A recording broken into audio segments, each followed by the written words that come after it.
KTR legal team మనతో పాటు ఉన్నారు అన్న. ఏంటి అసలు కేటీఆర్ విచారణకు హాజరు కాకుండా బయటకు వచ్చారు, ఏం జరిగింది అసలు? సార్ విచారణకు వచ్చిన మేము వాళ్ళ మీద ఉన్నటువంటి గౌరవంతో ఏసీబీ ఆఫీసర్ ఎవరు చెప్పారు వాళ్ళ మీద గౌరవంతో మీరు రావడం జరిగింది. వచ్చిన తర్వాత మేము గౌరవంగా వస్తుందా తను లీగల్లీ సంబంధించిన టీంలో అడ్వకేట్ తీసుకొని రావడం జరిగింది. ఇక్కడ వాళ్ళు ఆపడం జరిగింది పోలీసు వాళ్ళు. దాని సందర్భంగా మేము ఇక్కడే ఉన్నాం. వాళ్ళు ఏసీబీ ఆఫీసర్ పెడుతున్నారు. వాళ్ళు మా యొక్క వాళ్ళు ఇచ్చిన నోటీస్ మేము తీసుకోవడం జరిగింది. మా సమాధానం కూడా వాళ్ళు తీసుకోవడం జరిగింది. ఎందుకు అడ్వకేట్స్ రావద్దడానికి కారణం ఏంటి అసలు? అంటే ఇక్కడ తెలుస్తూ ఉన్నది ప్రభుత్వం కుట్రపూర్తంగా తెలుస్తుంది. రేవంత్ రెడ్డి ప్రభుత్వం ఈ భారతదేశ పౌరుడు భారత రాజ్యాంగం ప్రకారం ఎవరైనా లీగల్ ఎయిడ్ పెట్టుకునే అవకాశం ఉంటుంది. ఇప్పుడు న్యాయ నిపుణులు లేకుంటే ఎవరు కూడా జనరల్గా ఉంటారు. ఎవరైనా అదే ఈ భారతదేశంలో ఎవరున్న భారత రాజ్యాంగం ప్రకారం అతిథులు ఎవరు కాదు. భారత రాజ్యాంగం ప్రకారం ఒక అడ్వకేట్ టీంను మనం రాయకుండా మౌన అవమానం పరిచి మా యొక్క హక్కుల భంగం కలిసింది తెలంగాణ రాష్ట్ర ప్రభుత్వం, రేవంత్ రెడ్డి ప్రభుత్వం. ఇది ఎక్కడ న్యాయం అండి? ఇది మనం రానియదు ఎక్కడ ఉన్నది? విచారణ వచ్చినప్పుడు ఎవరైనా స్పష్టంగా చెప్పారు కదా కేటీఆర్ ఒక్కరే రావాలని చెప్పి. లీగల్ టీం తీసుకురావచ్చనే నిబంధన ఏమి ఉంటుందా? ఒకవేళ ఎట్లా అర్థమవుతుంది మీకు? అక్కడ ఒకటే రావాలని చెప్పి అర్థమైంది. అక్కడ వాళ్ళ కాన్స్పిరసీ కుర్తబుడ్డ అర్థమవుతా ఉన్నది కదా.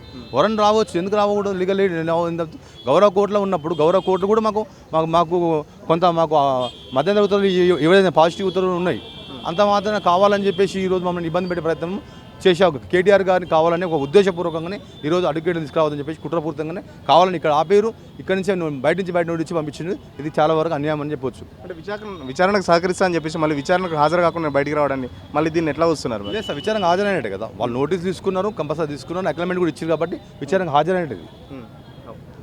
ఖచ్చితంగా విచారణకు సంబంధించి మేము హాజరయ్యాం, బట్ మా హక్కులు కాలరాస్తుందని చెప్పేసి ఎవరైతే కేటీఆర్ లీగల్ టీం ఉందో ఖచ్చితంగా మమ్మల్ని లోపలికి అలౌ చేయలేదు. దాదాపు అరగంట పాటు మమ్మల్ని అంతా బయటే ఉంచారు.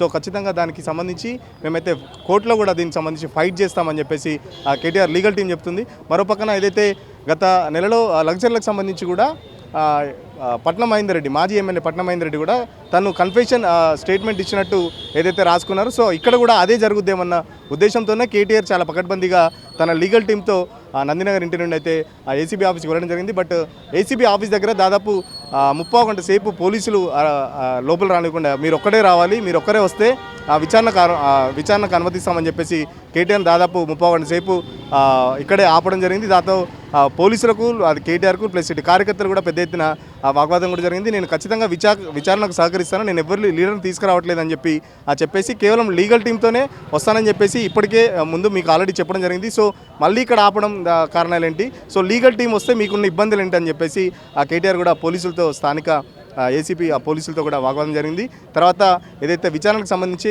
నేను విచారణకు హాజరయ్యని చెప్పేసి అక్నాలజ్మెంట్ కూడా ఇవ్వడం జరిగింది. దీనికి సంబంధించి నేను విచారణకు హాజరయ్యాను, ఖచ్చితంగా ప్రభుత్వం ఇది కేవలం కక్షపూరితంగా వ్యవహరిస్తుందని చెప్పేసి లీగల్ టీంను కూడా అలౌ చేయట్లేదంటే అసలు లోపల ఎలాంటి విచారణ జరుగుతుందో ఇప్పటికే మీకు అర్థం కావాలంటూ కేటీఆర్ కూడా మీడియాతో పంచుకోవడం జరిగింది.